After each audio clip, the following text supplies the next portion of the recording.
dhammaan akhyaarta meesha fadhida waan salaamayaa salaanta islaamka assalaamu calaykum waraxmatullaahi wabarakaatu.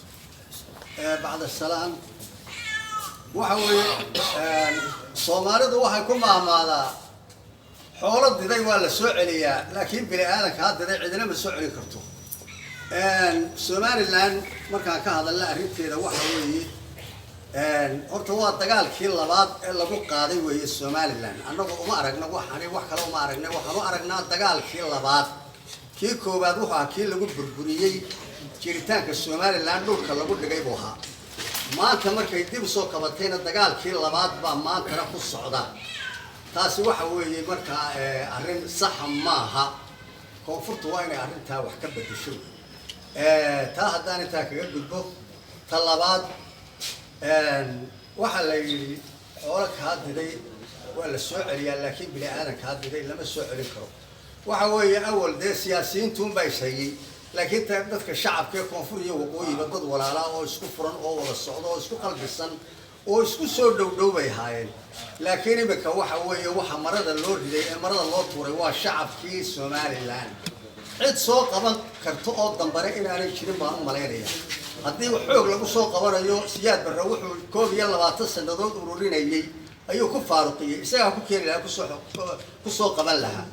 waxa weeye tani waxa agtooda ka tahay simple waxaan macna lahayn bay ka tahay laakiin waa dagaalkii labaad baan u aragnaa ee lagu qaaday Somaliland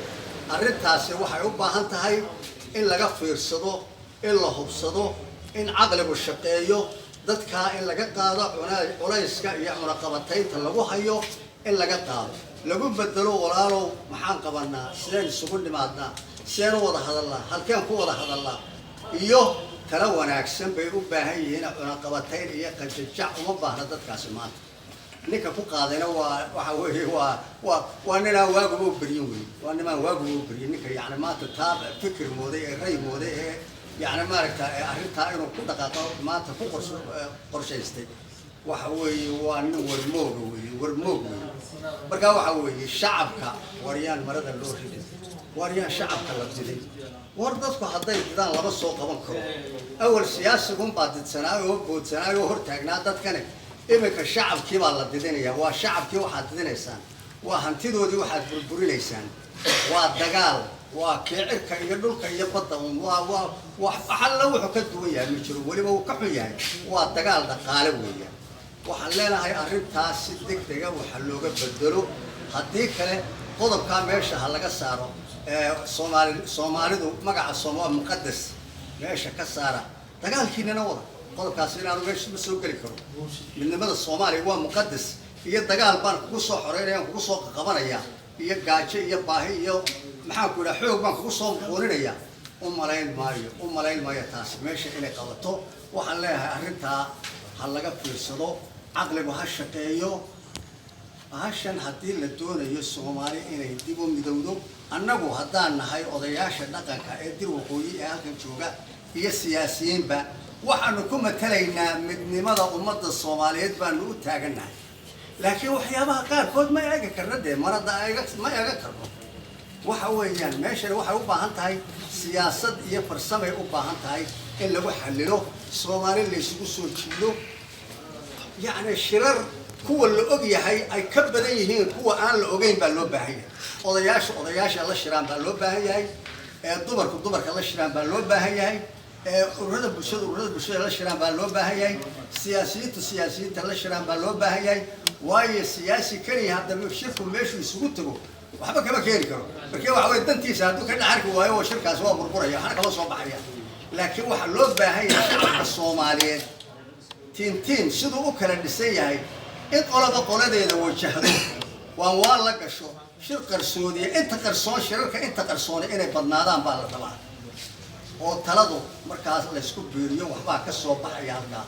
midnimadu halkaas ay ka abuurmi kartaa ee kuma abuurmi karto xoog baan kugu muqoolin iyo cunahan kugu dhagaya iyo hantidaadaan burburinaya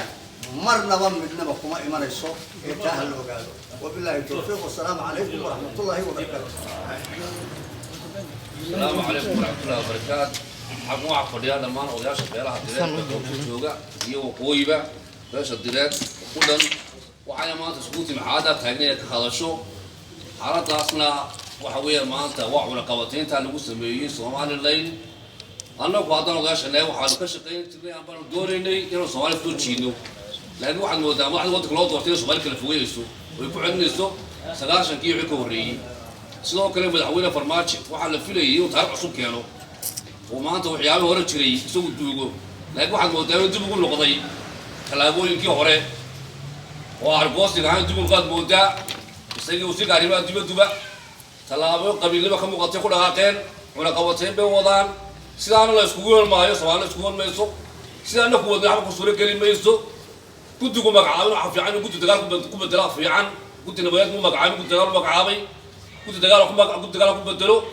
dagaalkii saacad istay madaxweynuhu anagu saasoo soo jeedo wadaan waxa wadaasha meesha direed ee gobolka koonfurta waqooyi kooban taas aan madaxweynaha ku booriyeen waxaan leenahay baasha cadee